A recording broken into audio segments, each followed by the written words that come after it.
Okay, interview with Bryan Carr, the communications professor. The communication. Well, one of the communications professors. I like the communication. And All in caps, I hope. what is your emphasis? My emphasis is mass media. And how long have you been teaching here? I have been teaching here since last fall. Okay. So, question 1. If you could mash 2 animals together, what would they be? 2 animals together.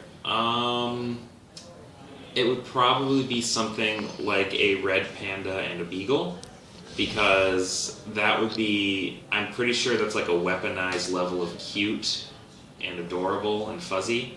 So that would be kind of my thing. You could possibly swap a corgi in there too. I don't know. That seems. I'm a big believer in, if we're going to tamper with the forces of nature, it should at least be adorable. I like that answer. Question 2. If you could live in any movie, what would it be and why? Any movie, what could it be and why?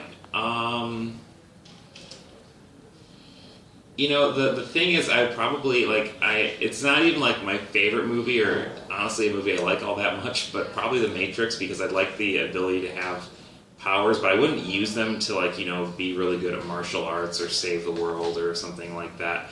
I'd just use them so I didn't have to drive in traffic, so I'd just jump over things and use the code of the Matrix to fly really fast to get to where I needed to go. It's like, oh hey, I need to go get groceries. I'll just go and fly over here, grab them, and fly back.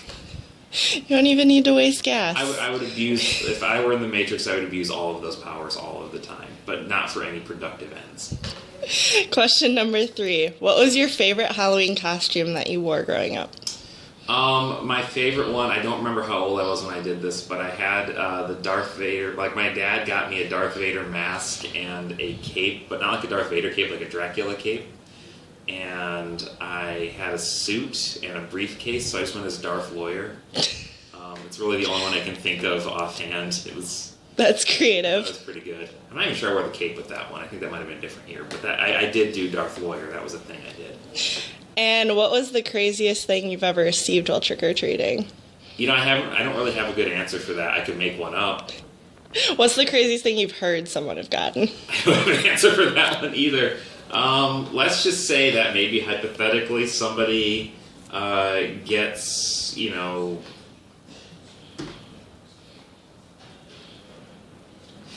thing was always exciting when I was growing up was, I don't know if this is the craziest thing, but you get the full-size candy bars, and that was always cause for celebration. So it'd be you'd have the other kids be like, oh, where'd you get that? It's like, I got it at this place. So now we have to go to where the big candy bars are. And I always wondered, what's the economics of people who hand out the full-size candy bars? That's always been fascinating. There could be a great socioeconomic study done on who hands out full-size candy bars and why, and what the proposition, the value proposition of it is.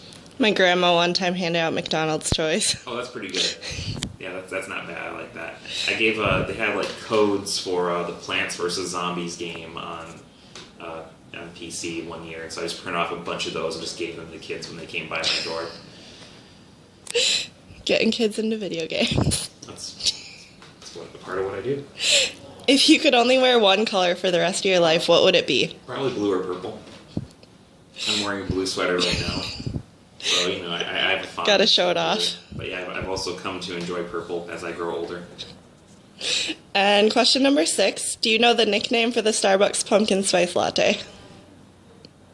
I know the acronym for it. Is that what you're talking about? Yeah, I'm pretty sure that's the nickname. The PSL? Is that what they call it? Yeah, I didn't know that until, my roommate, because we had a little, crossword puzzle. I didn't know that. That was one of the answers. It's on the advertisements. If you go to I went to Target, and they were advertising the PSL at the Starbucks in Target. So One of the guys that was over was like, "You're the only girl who does not know that." I was like, "Dude, I've been to Starbucks twice in my life." Yeah, I don't get I'm trying to figure out the pumpkin spice thing. So I get that. So because it all comes back from the fact that pumpkins are not innately good, right? You wouldn't not just really. eat a pumpkin. We have to do a lot to pumpkins to turn them into things like pumpkin pie. I think the idea behind pumpkin spice, and I think I read somewhere this is because this has been one of the the challenges or one of the philosophical things I've been thinking in my head. The idea is that rather than just fool around with the concept of pie and the work that goes into it, what we really want are the spices. So we'll just put pumpkin spice in everything, and theoretically. So what I'm saying is that on a long enough trajectory, a long enough timeline, pumpkin pie could go extinct, because once we have pumpkin spice everything else, what's the point? Because pumpkin pie is my favorite thing in the world. Well, there'll always be a few holdouts. I'll never let that happen. It's like the people who still buy vinyl records, right? Like there's always going to be people who do it, but the rest of the market might have moved on. Pretty much. Would you survive a horror movie? I'd like to think I would, by virtue of not getting into a situation where I would be in one. If there's, for example, an abandoned house and it's dark and lightning outside, I would probably just not go into that house. So you don't even let the horror movie happen? No, I just don't see myself getting into those situations. If I'm abandoned on the side of the road, I'm just going to call, a tow truck and leave it at that. I'm not going to go looking for help or using somebody's phone. Don't go in the abandoned cabin. Yeah, literally, I will make it my business to not be a horror movie. Like, oh, hey, this is the graveyard where the teenagers were murdered 100 years ago tonight. Let's keep walking. Right? It just seems like there are certain. I'm not a superstitious person, but there are things you don't mess with. Right? There's just why tempt it? Why risk it? I don't know if that answers your question, but I'm also, maybe there's something to be said for willfully not answering that question. And number 8, tea or coffee? Right now I'm drinking tea. I will tell you that I'm not one of those people who is like okay, I'll drink this real quick here. Yep, that sure is water with leaves in it. Yeah, so I usually I will go with tea, but my coffee preferences are very limited. I don't tend to like actual coffee.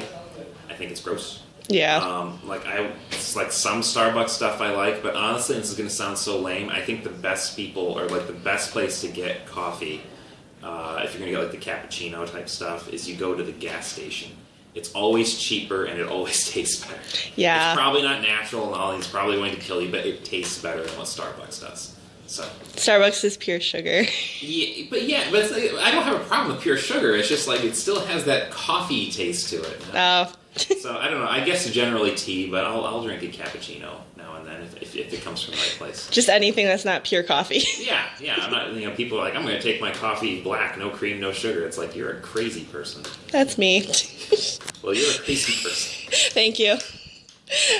How many hours a week do you spend playing video games? Not as many as I'd like. Because the thing is, of course, as an instructor, as a professor, as one of the holders of knowledge here at UWGB, my first priority is, of course, to you, the students.